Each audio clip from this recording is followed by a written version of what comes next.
Welcome back to the channel. Today's video is going to be over my time with James Marsters. You may know him as Spike from Buffy. Yeah, that guy. He was amazing, such a nice person, and we ran into each other all weekend, and he was so great. So, James, thank you so much for taking the time to talk with me. And also would like to thank Dana Cobb from the vocal group that was there as a representative of the EXPO Dallas. She was so nice. She set up this interview for me. So once again, thank you so much.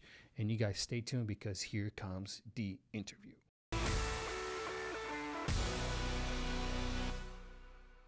Thank you so much for staying down with me. I really appreciate your time. We are here from Missouri. All right. It's great. It is, right? It's very clever. It has a third eye. Very clever. I took my thoughts. This is very, whoever came up with this is very smart. Okay. Going back and watching Buffy, first of all, how would you think the show would be received if it was today? You know, with everything going on as far as everything trying to be politicized, everything trying to be cancel culture and all this, do you think the show will do just as good as it did back in the day today? Very much so. And the reason I say that is because doing Fan Expo, doing conventions, I meet fans, and many of them are 14, 13, 12 years old, and they've just discovered Buffy over the moon about it. And, you know, Buffy, I'm not sure if there's a whole lot that is cancelable about the show. Some people might disagree with me about that. There may be a few exceptions, but in general, most of it was really subverting the lie that women can't fight back. And I used to produce theater in Chicago and Seattle. We were subversive, which means that we're trying to divest the audience of lies they get taught in China. Like violence works, old people are born, you can buy yourself identity, all this stuff. And you're not trying to make people angry, but when they get uncomfortable, you know it's working. Right. And sometimes a reaction is a reaction regardless. Yeah, but I mean, you know, when someone is divesting me of something that is not right, and I know it at some level, damn you, you know. Yeah. And Buffy was, you know, it's maybe not so revolutionary, but it may not be so subversive these days to say that women can fight back. But when Buffy was made, it certainly was. And there were people that were very uncomfortable with it. Sure. I've been doing stunts long enough. I'm fighting with stunt doubles for Buffy. There's 3 of them, and they're black belts, and they could kill us. And they're not large. I feel you. I do jiu-jitsu. I have my master's black belt. He's 5'5". Yeah. I have never been able to beat that man. No. It's training. It's impossible. Yeah. It's training. It's not body weights. No, it's all technique. Exactly. It's all technique. Now, going back to Buffy, say, you know, back when it first started, women being able to kick ass and everything. How was it like working with Sarah Michelle Gellar at that age, 20 years old, super young, super fresh, coming in and take a lead role like that of a woman that kicks ass, and then all of a sudden it just spread like wildfire? How was that like? Thank God for Sarah. If it had been anyone else in that role, I'm not sure that we could have lasted 7 years. She had come from daytime drama and had gotten an Emmy for it. And she was used to producing, you know, acting for content that was an hour every day. I mean, we get tired in television because we have to make an hour for every week. But when you do it for every day, you get proficient on a level that I still don't have that level of proficiency. And we filmed 12 to 20 hours a day. Like usually on a film or TV set, you film 12 and you're gone, because after 12 you have to pay the crew double. So 12, you know, that's a long day, but on Buffy that was a minimum day. That was never just 12. It was 14, 16 all the time, 18, yes, and 20 quite often. And she was in almost every scene.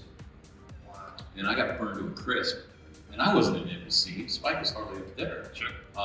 But she was in the whole thing. And a lot of other people, myself included, might have popped up with that. You get tired of. I got tired on a level that I just didn't even understand the system. I understand whenever it's totally completely different scenes, but talking about just me playing, let's just say 2-3 hours on stage. 3 hours, I'm done. I want to get out of there. I want to go home. I want to sleep. I want to eat. You know, and sometimes you don't want to eat before you play a show because then you don't want to have to go to the restroom in the middle of the set. So I'm sure it's, I don't know if it is kind of similar in the way when you're shooting. It was bracing too, because I, like you, was used to doing live performance where you prepare all day and then you do the thing and you're ready for it. And it lasts 1 to 4 hours. With me, it was live plays and concerts, but mostly. Because you also did theater. Yeah, a lot. I did 100 plays before I came down to Los Angeles. But you, in television, you're up at 3 a.m. and by 4 a.m. they're rolling on it, and you've gotten 4 hours of sleep. You better be ready. Yeah, yeah.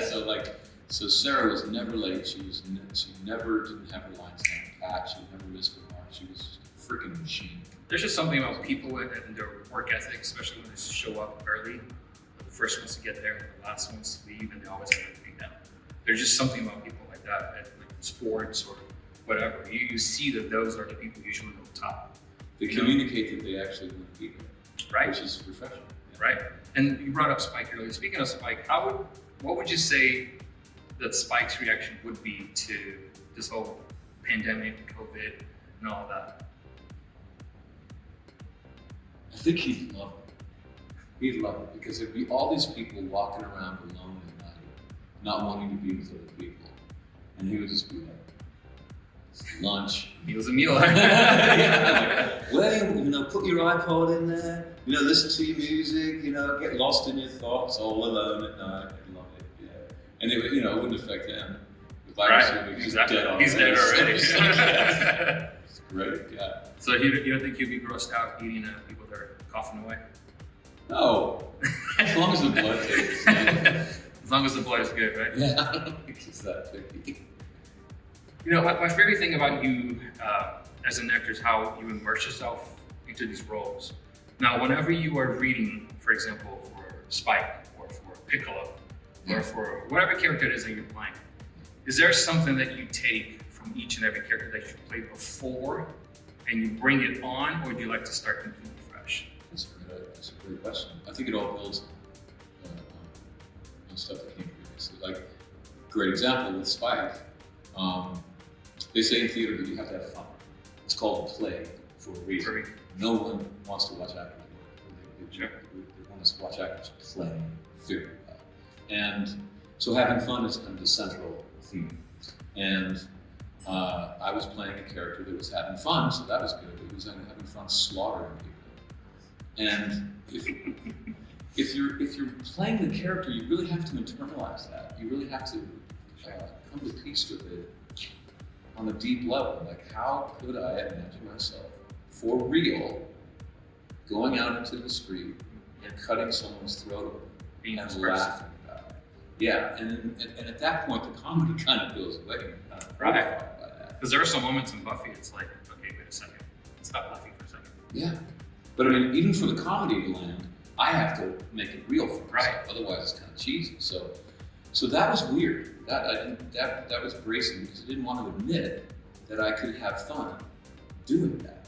I don't know if any of us wanted to do that. But to your point, or to your question, I had just finished doing Macbeth in Seattle, and I was playing Macbeth. And so to do that play, I did a bunch of research on soldier mentality, soldier psychology, and I found this one fact, which was that a lot of times on the battlefield, when the soldier kills someone else, it's actually very fun.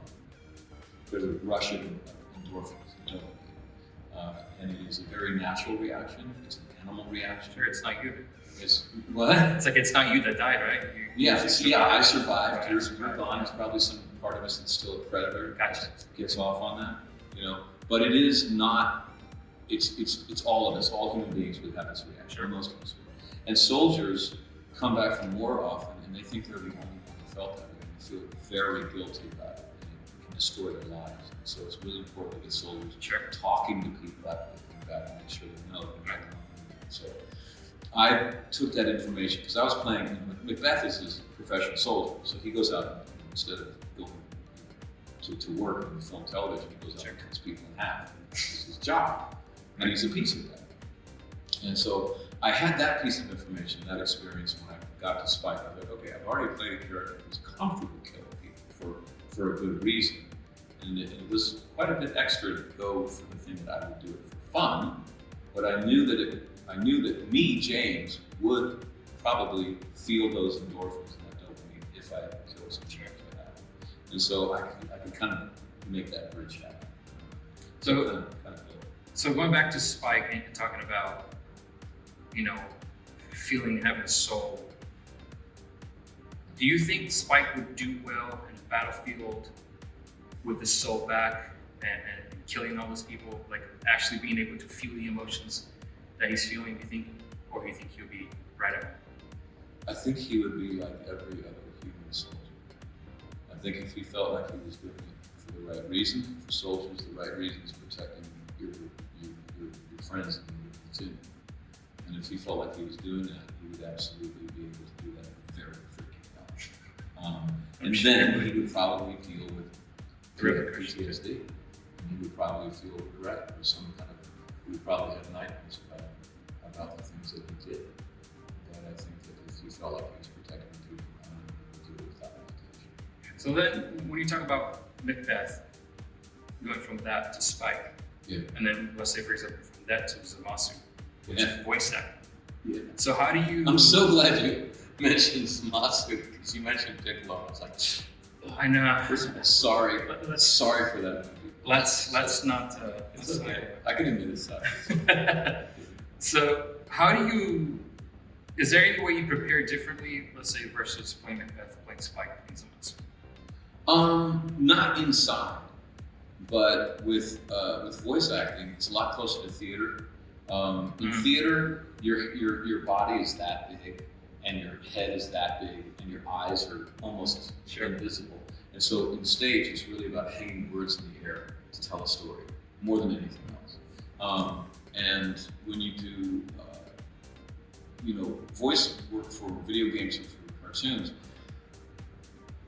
there is going to be a face. It will be animated, but it's not going to be as expressive as a human face. So a lot of the information of the character, how they're feeling, what the story is doing, all of that has to be put into the voice. So it's very much like theater. It's basically trying to convey the emotion the right way. So because some people are not watching your face, they're listening to your voice, so you want to draw that emotion. So it's check this out. Just ask me how I'm doing, and I'm going to take two very different. This will be filming. Okay, so I'm going to have two different things going on in my mind. It's going to be very different. So ask me how I'm doing. Hey James, how you doing? Hey James, how you doing? One of them is I'm very angry at you. The other is, and I tried to switch quickly, but I couldn't. The other was supposed to be, I'm very happy to be talking to you. And so in film, the first one was Spike. Yeah, I wasn't actually the jerk inside that I try not to inflict on the world. But in film acting, it's all about the subtext. You can say anything with any words because the camera is so close that it's going to read your face so well that you can mean anything with any words. But in stage, in voiceover, it's really about marrying yourself to the meaning of the words and making those sing the way that they're obviously intended to do. Yeah, awesome, great. Now let's go to Marvel. Yeah. Because you've done some stuff for Marvel. I'm sure people at home have heard of Marvel maybe. So Runaways, any possibility that we might see any of those characters or you in any future MCU projects? That is so far above my pay grade. I don't know, man. Like I used to be a producer and a director, and I know these people are here, and the actors come and go, and we use the actors as necessary. And if they're very good or very friendly, we use them more than once. But dude, you know as much as I do about that stuff. What I do know is that the Marvel television properties are separate from the movie properties. Kevin Feige does the Marvel films, and they are now going into television. Right. WandaVision. Quite successful. Yes. Love those shows. But those, it was the stuff that I was part of, was a different arm of Marvel. So the possibility of cross-pollination between those two may not be as much, just because the people who do the movies, they're their own team, and they're on their own trajectory, and they have their own way of thinking. And my show was a part of that plan, so it would be probably, I would say, surprising. Surprising. The reason why I asked is because I don't know if you heard, there was the Marvel Netflix series, Daredevil, Jessica Jones. Yeah. So those are now starting to transition with MCU characters on the series. Are they going to use Charlie as Daredevil? That's what they're saying. Oh, that's so good. That's what they're saying. And they're using so freaking good. And the same He's actor. so good at fights. Oh, he's awesome. He's so good at stunts. Also Punisher dude. They should totally use him. John Yeah. Jump line, Bernthal. Yes. Cool. Yeah. He's great Punisher too. Yeah. Because they're actually taking the villains from Daredevil and they're going to place them into Hawkeye. And it's going to be the same actors, same characters, same everything. D'Onofrio is going to do Yep. Kingpin? Yep, on Hawkeye. Damn straight. He was the best Kingpin. He was. Just amazing. That's very wise. Can't wait to see okay, it. maybe less surprising. Well, maybe less surprising. Right? Maybe there's some If hope they there. need a low-grade douchebag.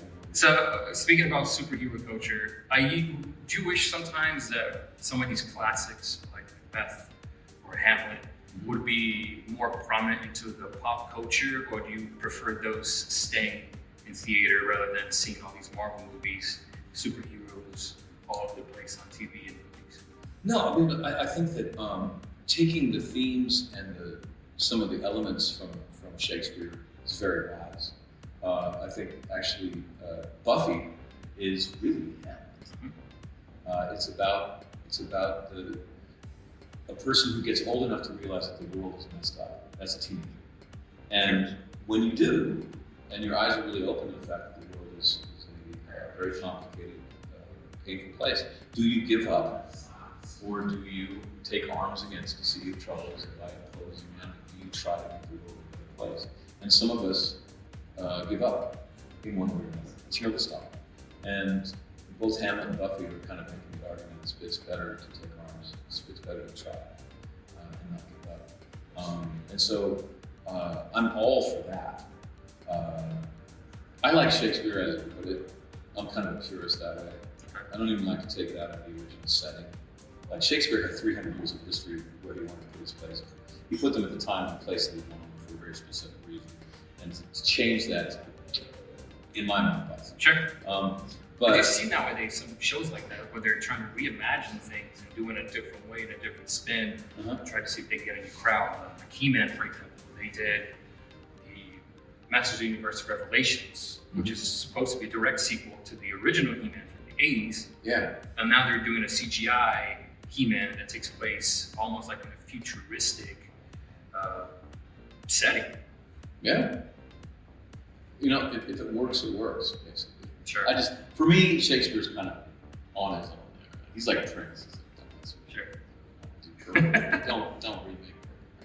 I'll tell my lead singer that. Stop playing Purple Rain. Do you really do? You cover Purple? We know he does. So all I don't know is like, Don't do it. I'm sorry. I shouldn't. David, start playing Purple Rain. You heard it from Dave. I shouldn't have said it. But like hero movies, I think are important. And this is the thing. I think that there is real heroism in the world. I've experienced heroism by being a parent. I think any time we sacrifice our time or money or our sleep or our plans for the day helps somebody else, then that sacrifice qualifies as heroism. And that's the real heroism. And hero movies are a way for storytellers to reach through the screen and say to the audience, I see you. I see what you're giving them. I see what you're sacrificing. You're doing it, man. I value that. And by the way, here's a cape. Why don't you wear it? Here's an Iron Man suit. Fly around, man. Have fun. Right. It's not often fun. And so I think on the biggest level, superhero movies are just a celebration of heroism and sacrifice of helping other people. That's why I like Daredevil a lot. Yeah. Because that was really prominent in the show. It's not always fun. Yeah. You saw Charlie get his butt kicked all the time. Absolutely. It is to wrap it up. Here, I don't want to take too much. 10-minute, I'm sorry, but a 10-minute single shot fight scene in the 3rd season. That was in the apartment, correct? Yeah, that is just mind-blowingly tight on so many levels. You have to be so good. Every camera, the sound, especially everybody. The performers have to be so freaking good. And I just want to say on record over here, I've been told that 30 pounds ago I looked like Charlie. Yes, you do. I just want to say that on record right here. Yes, you do. What are you most excited about Fenex Modalities? I'm excited about not being lonely anymore because I've been in COVID lockdown like everybody else, and I have pined for community. I've pined to be in a room full of people I can talk to, and what Fenex does better than anything I can think is get people in the room together and enjoy each other's company safely with masks. Yep. You know, not crowded together too much. Yep. But just get back into life and figure out in this new reality of COVID how we do that. And you know, it's a little different than it used to be, but it's still at the core the same thing. Everyone's beautiful, everyone's safe, and you can be whatever you want to be. That's right. Last question. Who, if you come across that person there at Fenex, will you have like a complete total freak out moment as far as the celebrities are concerned? Anybody that you are looking forward to seeing or meeting? As James, like your big kid on the inside. Yeah, you know, when I first met Help. Ron Paul. That was cool. P.B. Herman told me that he was a Buffy fan. That was freaking. That's cool. There are moments like that. I don't know if I would have a full meltdown, freak down moment, just because I know that we're all just freaking, just scrappy actors who got lucky. Basically, you know, we're just having free lunch. So, but it would be cool to. Any one of them are like if I saw Chris Evans, it would be hard to say, dude, you rocked Captain America. I thought that was an impossible role. I didn't think that we should be doing Captain America. When that movie, when the first one came out, I didn't think it was a good time to be putting out America, you know. And he absolutely reminded me of what I love about this country. And I would never be able to pay that back. Awesome. Thank you so much, man. I really appreciate you. Thanks for taking the time to talk with me. Thank you guys for watching. I'll see you next time. I hope you guys enjoy that. I hope to do more things like this in the near future, especially if I keep attending these events. Let me know if you liked that I attended these events and I did interviews like this. And hopefully during my next event, I can get something like this going once again. Down below, there'll be 2 videos, my latest video and a playlist I want you guys to watch. Don't forget, there's plenty of content here on the channel, so don't go anywhere. Catch you next time.